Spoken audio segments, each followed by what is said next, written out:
What's up guys, it's Dover again, and today I'm actually feeling a lot better. So we're going to hopefully finish the prologue, so let's get into it, and I hope that we can do this quicker than last episode.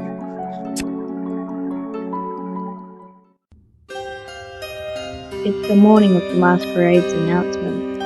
I need to be back in the square for it at noon, but for now I'm checking in on the shop. I'll want supplies for my investigation.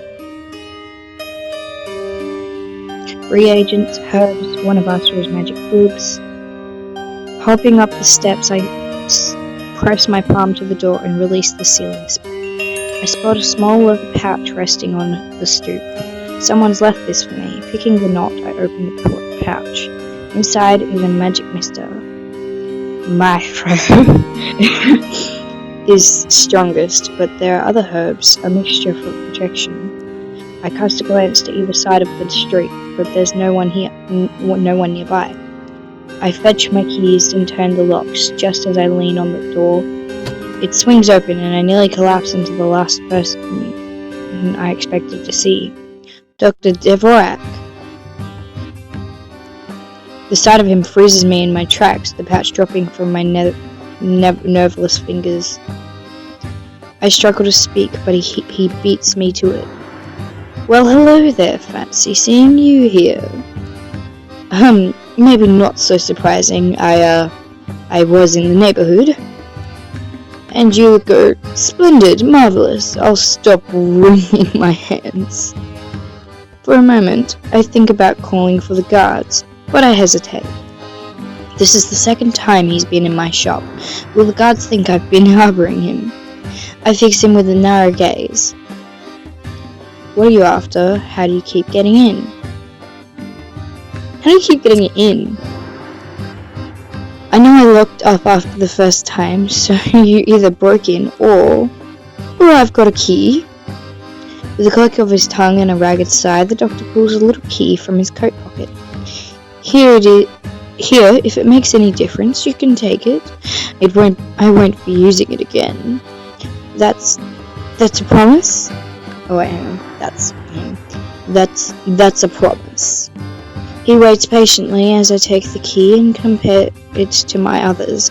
It lines up with my key to the back room. Whoa, gave this... I can't read.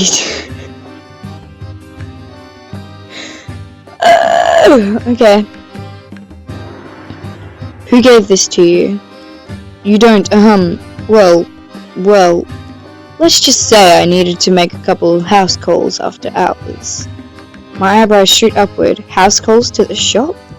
Was Asra ever that ill? If he had been, would he have told me? I frown, pocketing the key and giving the doctor a wary look. Wait. Okay, I forgot to mention this before.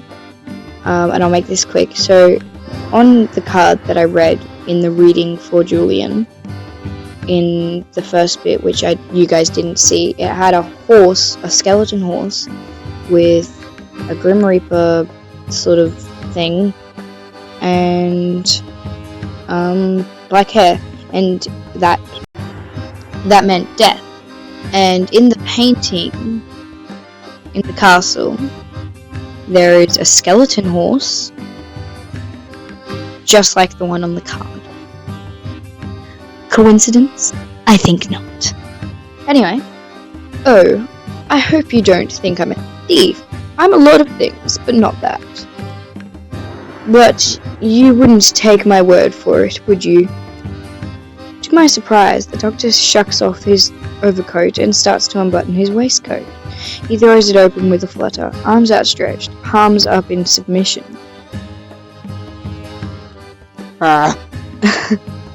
Search me. If you find anything of yours, I'll show myself to the stocks.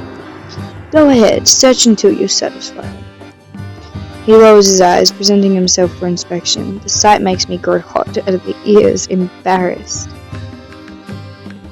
I'll pass. Oh, you sure? Well, alright. The offer stands. Besides, I won't find what I'm looking for here. I know that much now. The doctor makes quick work of his buttons, retrieves his overcoat, swings it over his shoulders again. Well, I'm sure you have things to do, so I'll just be getting out of your way. He takes a wide step, contouring his long form around me to pass. His broad grin takes only a second to fade before shock takes over his features. I look carefully over my shoulder. Portia, she must have come to find me, but she pays me no attention at all. All of her focus, her suspended disbelief in her eye. I just had an idea. Portia has red hair, has red hair, and so does Dr. Dvorak. Julian. So what if they're siblings?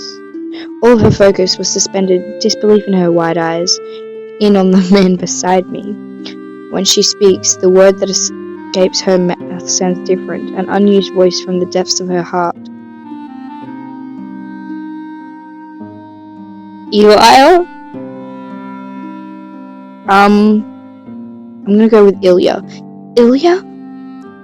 Portia stumbles, then runs to the steps. I back into the wall as she throws herself at the doctor. Ilya! Is it really you? Oh my god, she's crying. Oh. Her shaking hands come to either side of his face. His eyes start to shine. It's me. You bastard! What are you doing here? Out in the open? Are you trying to get yourself killed? Her fingers curl, tugging at his ears, drawing a shameful wince. You've grown up strong, Pasha. I'm sorry I wasn't there to see it. Oh, I'll show you sorry. You unbelievable diva! She releases Julian's ears and seizes his collar, tugging him off the stoop. I'll catch up with you later. Without further ado, Portia hauls the floundering doctor down a nearby alley, leaving me to ponder. Didn't they seem like family? I call it. I enter my shop and head straight for the back room. I linger over Usher's possessions, his clothing and magical relics, comforted by his smoky scent. But I can't stay long. I'm expected in the square. I collect the magical components I need, but the book is nowhere to be found. It's one of Asura's. Did he take it with him when he left? Before I know it, the sun is high in the sky. A distant clock tolls the hour, shocking me to my feet. The announcement! Biting my lip in vexation, I abandon my search and close up shop, headed for the city square. The square is densely packed, smaller folks of latecomers circling the perimeter of for a better view. A pleasant smell I can't place is wafting from nearby. Hear ye! This is an announcement from your Countess Nadia. On the anniversary of the passing of your beloved Count Lucio, the Countess will open the palace gates. That's right, folks. All are invited not to mourn, but to celebrate the spirit of the dearly departed Count. A ripple of loud excitement passes through the crowd as, at its edge, I follow the familiar scent. Myra. The leather pouch dropped on my shop's doorstep comes to mind, and then I come upon a figure hulking in size. This dude again! Their eyes are shadowed under a hood and a heavy brow. Though the excitement in the square is growing, the figure looks more like a harbinger of despair. It'll be a masquerade like no other before. Spread the word, tell your friends, you won't want to miss this. As the crowd erupts, the massive stranger moves down a side street, escaping with the scent of Myra. The stranger's lumbering pace is easy to match. I catch up halfway down the street. Hey Hey, where are you going? They turn slowly as if they dread the sight of me. Blindly to the slaughter, just like the rest of you. What do you mean? Please speak plainly. It doesn't matter what I say. My words won't last. They never do. The stranger shuffles away, chains rattling. My thoughts race. If they left the protection spell at the shop, did Asher send them? I don't have money. I'm gonna let him go. With a suffering look, the stranger disappears into the misty shadows of the afternoon alley. I head back towards the servant's wagon, where Portia is tossing flower petals and rice onto the dancing city float. Dover, there you are! Would you look at this crowd? No incidents back at the shop, I hope. Nothing out of the ordinary. Her smile has a shade of desperation as she bats her eyes pleadingly. I open my mouth to answer, but we're jostled as the wagon lurches to life. Wild laughter follows us down streets, ringing with news of the masquerade. Dover! It takes me a moment to register Portia's voice. You're going to be meeting with the courtiers when we reach the palace. Want to know who they are first? Oh yes, that would be really helpful. Well, there's Prosecutor Volta, Praetor Vrastomil, Pontifex. Saw that online. What? Nani? Pontifex Volgora, Cuesta Valdemar, and Consul Valerius. Portia ticks their names off rapidly on her fingers. I must look hopelessly lost, because she gives my shoulder a reassuring pat. Really, Valerius is the most important. Milady minds him more than the rest. The others are a bit eccentric, but I'm sure they'll be kind to you. When we return to the palace, Portia escorts me to the wing that smells strongly of a half a dozen perfumes. I know we've reached the parlor door by the music and cackling laughter inside. Go on, Dover. These people can't wait to meet you. Her words ground me. People, that's all they are. Ooh, that's actually quite gorgeous. The room is hazy, swimming with elegant plumes of smoke. Softly lit figures lay about the pillowing couches. The countess sits behind a gleaming pipe organ, paying no mind to the idle chit-chat around her. But she looks up when I enter, her elegant fingers striking a victorious chord. Welcome, Dover. She turns the pages of her music, nodding to me with an encouraging smile. Portia, please introduce our honored guest. Announcing Dover, friend of the palace and apprentice of Asher the magician. I try to put faces to the list of names as the courtiers rise from their comfortable seats. Oh.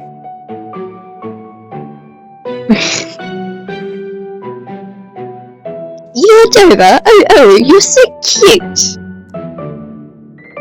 They all look like a bunch of demons. What a delightful surprise! We were all just talking about you. Sit! No, not with them. With me, Dover!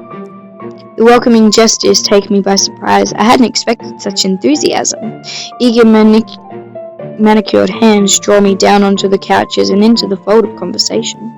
The countess watches from where she plays the pipe organ, drawing contemplative tones.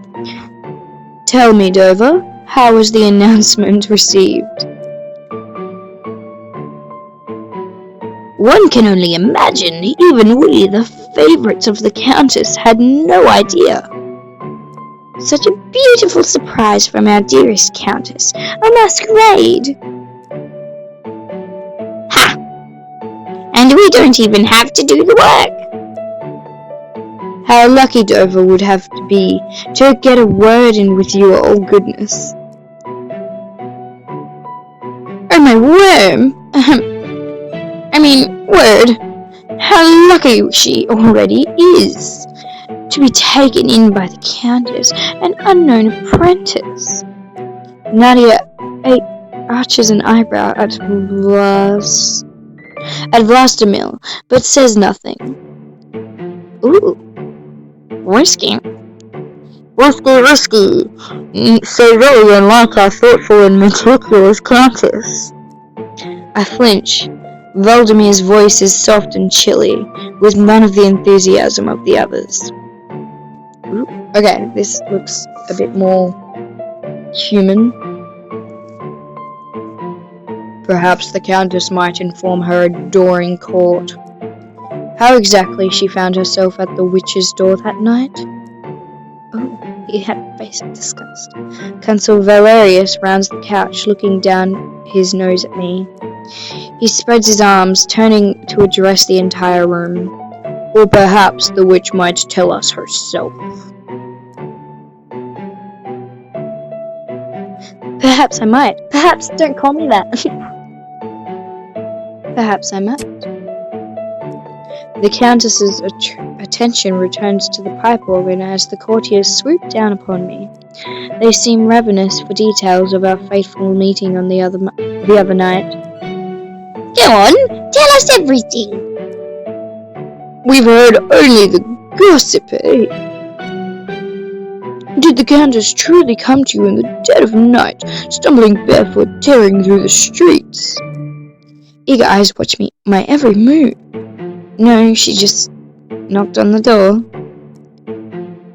Please, my poor Countess, I must know if she was weeping. She wasn't, but the hour was late, and the Countess was most insistent. My new companions gather closer to me as I spin the tale. Enraptured, they cling to my every word. When my recollection is complete, the Countess ends her practice with an impressive trill. If you all wanted so badly to know how that night transpired, you might have simply asked. My headaches have grown worse, and I was having trouble sleeping.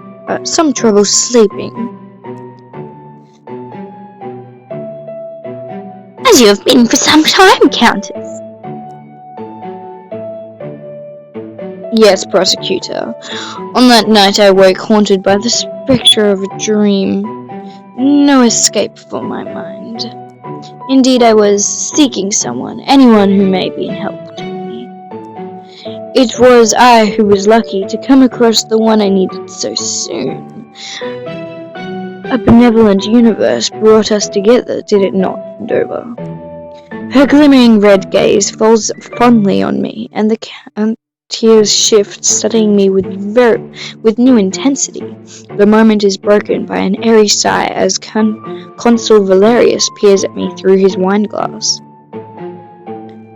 Countess, it pains us to hear that you felt you must look elsewhere for a sympathetic ear. Should you deem us worthy of your trust, we are as open books to you. He throws his arms wide with a flourish, knocking a pitcher of fragrant wine over the front of my garments. Oh, he did not. A collective gasp sweeps through the room as the livid liquid seeps into my skin and clothes.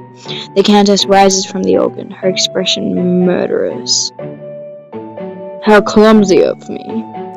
Surely you know some hocus to remedy this dilemma? Enough, Valerius. You have exhausted my patience for tonight. All of you, out. Tiptoeing around my splattered form, the Countess file sheepishly out the door. I remain with the Countess, her hand resting lightly on my shoulder. I am sorry, Dover. We must rid you of these ruined clothes, of course. Such pettiness, sorry. but I have taken enough liberties with your wardrobe, so please do not hesitate. Tell me what you would like, and Dover, spare no expenses. Portia stands at the ready as the Countess folds her arm, awaiting my request. It seems as if Nadia wants me to ask for riches. Does she like sharing people in gifts? No, thank you. No, thank you? I don't need anything... Oh, wait, hang on. No, thank you. I don't need anything special. Ah, I thought you might say that. Ah, as humble as ever. Very well. Your comfort here is of great importance to me. Portia will escort you to your chambers. You will be bathed and your own garments returned. Dovo, you are my guest of honor. You could be more selfish if you like. The cooling tones of the organ echo down the hall as Portia leads me back to the guest's wing. When I've bathed and returned to my room, a parcel is waiting for me by the window. There is a tightly spiraled note on top, addressed to me from the Countess. A gift for my dear guest, this emerald which seemed to call your name, wear it in good health. And Dover, you may call me Nadia. The chain slips through my fingers as I hold the jewel, and in a gradual wave, I started to recognize its energy. Am I mistaken? No, I know the feeling too well. It is Asura's magic, radiating from the gem in gentle, soothing ripples. I was able to track Julian earlier. Could I somehow find Asura with this? Just the thought makes my heart swell with almost painful hope. I lie in wait until the halls are quiet, midnight perhaps, before I steal out of my room. With the emerald hanging from my neck, I'm enveloped in a dreamy calm. The thought of hearing Asura's voice again. I wander through the empty halls and out onto the veranda. Below I see the gardens, shady and lush. From up high I can see the middle forms a maze of greenery. Silently I descend to the garden path, shrouded in a warm breeze. The musical sound of falling water grows louder and louder. I reach a fountain. Around it is a wide gazing pool, and overhead is a rich old willow tree. Hanging from the tree, Frost. She flicks her tongue, hovering over the gazing pool. Didn't you go with Asura? What are you doing here? Her weight drops eagerly onto my shoulders, sleek body giving me a friendly squeeze. Was she waiting for me? Did she know I was looking for Asura? I take a seat on the edge of the pool and lean over to peer into the reflective water below. Forst takes immediate interest in the emerald, tongue flicking after it as I lift the pendant from my neck. I close my eyes, take a deep, even breath, holding the jewel over the water, and drop it. Light catches every glimmering green face as it sinks into the bottom of the pool. The water starts to change colors, blooming, shapes unfolding. The longer I concentrate on the shapes in the water, the more they change. Before I know it, my reflection is fading away, and in its place, I see Asura drawing water to his face and drinking deeply.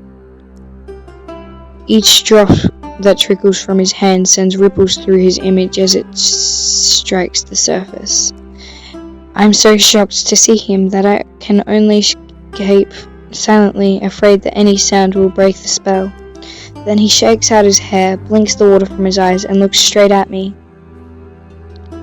Dover? Can you hear me? I nod, barely able to believe it myself.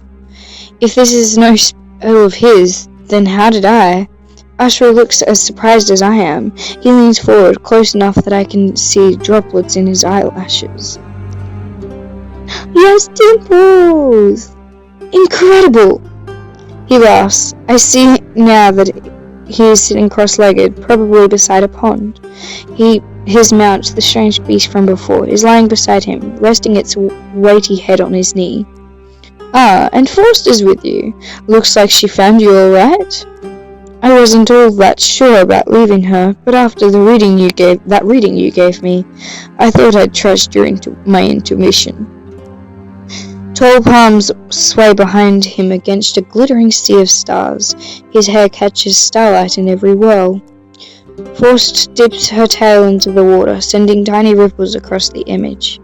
Forst, you look lively. Being around Dover does that to you, doesn't it? I'm glad that she's here. Forst looks very proud of herself. Now that I'm over the shock of finding her, I'm beyond relieved to have her near. In the reflection, Asra looks pretty pleased with himself too. And I'm glad you're here, Asra. His face flushes and the beast on his knee gives a rumbling snort. I see a willow tree behind you. Are you at the palace? I nod and launch into telling him everything that happened since we parted. The more I speak, the more his eyes glimmer with keen interest. Unbelievable. The day that I leave was the day you needed me the most.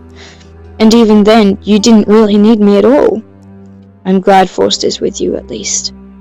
If anything happens to either of you, oh no, I can live with that.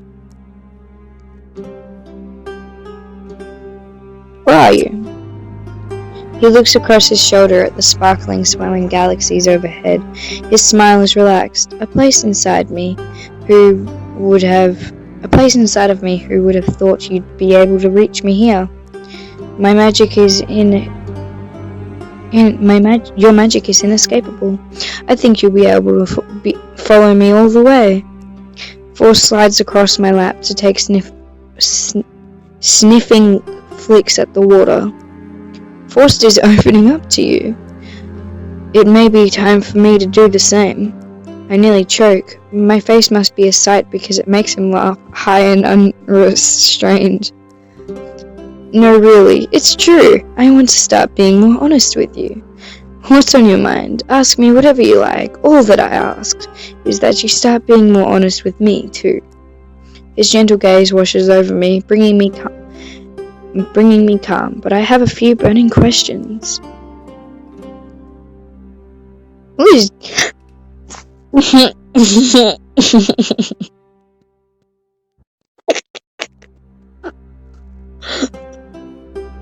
Oh, Julian, all the way. Who is Julian to you? I've seen the depth of emotion that crosses the doctor's face when he speaks of Asra. Julian! Ah, yes. Oh, he's glaring. Ah, yes. He goes by that name, too. I knew him by another. He was a friend once. Then more, and then something changed. Then more, and then something else.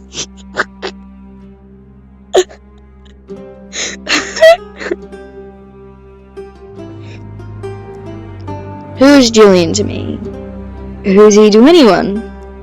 Whoever he needs to be to get what he wants. To think he would come for me after all that. Let's leave it at that. He's a hack physician with a lot to learn. Until he does, nothing good will come of him. With a deep sigh and a shake of his head, Asra clears the heavy mood. He smiles. Is there perhaps something else on your mind? His twinkling eyes search mine with wordless depth. I want to ask, but I don't have money. It's getting late. Is it? Time is strange here. Go rest over. I'll see you again soon. I know you'll find me. I see Asra reaching toward me, toward the water. His touch scatters the image, and he's gone. Forst looks disappointed, curled on the edge of the pool, and I rise to my feet. Come, Forst. I know we will see him again soon. She gives the pool a longing look. Reluctantly, she slides up my arm to rest against me. Her presence soothes the strange ache in my chest. With a shake of my head, I gather the serpent into my arms and head back inside.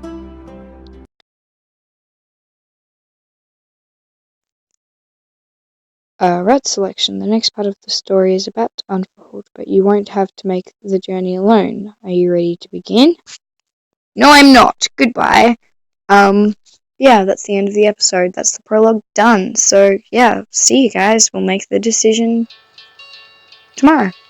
Bye!